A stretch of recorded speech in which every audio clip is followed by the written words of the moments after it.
નમસ્કાર, આપ જોઈ રહ્યા છો spark today news. Ward number 5માં ભાજપના સ્થાપના દિન નિમિત્તે ઉજવણી કરવામાં આવી। 6 એપ્રિલ 1980ના ભારતીય જનતા પાર્ટીનો સ્થાપના દિવસ થયો હતો, જ્યારે 47મો સ્થાપના દિવસ હોય વડોદરા મહાનગર ખાતે 19 વોર્ડમાં ઉજવણી શહેર પ્રમુખના માર્ગદર્શન હેઠળ કરવામાં આવી રહી છે, જે અંતર્ગત વોર્ડ નંબર 5માં બોર્ડના પ્રભારીના હસ્તે ભારતીય જનતા પાર્ટીના સ્થાપના દિનની ઉજવણી કરવામાં આવી। આ પ્રસંગે વોર્ડના ભાજપના કાર્યકરો ઉપસ્થિત રહ્યા। વોર્ડ 5માં જનસંઘથી માંડીને 2026 સુધીના નવા કાર્યકર્તા આજે અહીંયા તમે અમારા કાર્યાલય ખાતે જોઈ શકો છો। કાર્યકરોમાં એટલી ઉત્સાહ છે કે આજે જીતનો અહીંયા વિજય ઉત્સવ મનાવતા હોય એવી રીતના અમે સ્થાપના દિવસ ઉજવીએ છીએ।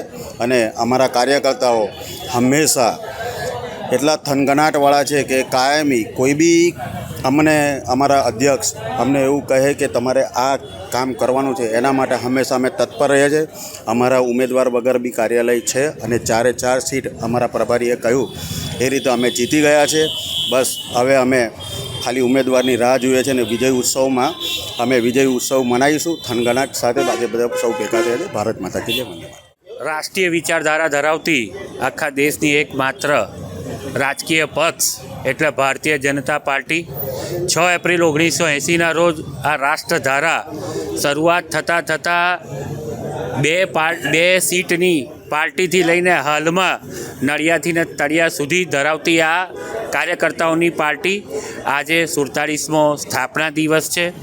પ્રભારી વોર્ડ 5માં પુષ્પાંજલિ કરીને કાર્યકર્તાઓ સાથે દરેક કાર્યકર્તાઓ પોતપોતાના નિવાસે ઝંડા આરોહણ કરીને કાર્યાલય પર મોટું ઝંડા પ્રમુખશ્રીના હસ્તે આવરણ કરીને દરેક વોર્ડમાં 19 વોર્ડમાં સ્થાપના દિવસ નિમિત્તે બધા કાર્યકર્તાઓ ભેગા થાય, એની ઉજવણી કરે અને રાષ્ટ્ર વિચારધારાનો જે આપણી જે વિચારધારા છે એ કાર્યકર્તાઓ સુધી જાય, એક એવો સરસ મજાનો કાર્યક્રમ વોર્ડમાં છે।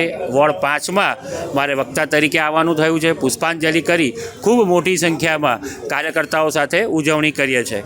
આ વર્ષ અત્યારે એકદમ ખૂબ અગત્યના સમયમાં જ્યારે આવતા મહિને ચૂંટણી આવી રહી છે અને અમારો જે સંકલ્પ છે 76માંથી 76 સીટો લાવી, એ વોર્ડ 5માંથી પણ આજે 4 સીટ છે ખૂબ જંગી બહુમતીથી વડોદરામાં સૌથી વધારે લીડથી વોર્ડ 5ની સીટો આવશે એવા સંકલ્પ આજે સૌ કાર્યકર્તાઓએ કર્યો છે અને એ સંકલ્પને પરિપૂર્ણ કરવા અને એની ઉજવણી કરવા અત્યારે ભેગા થયા છે। ભારત માતા કી જય।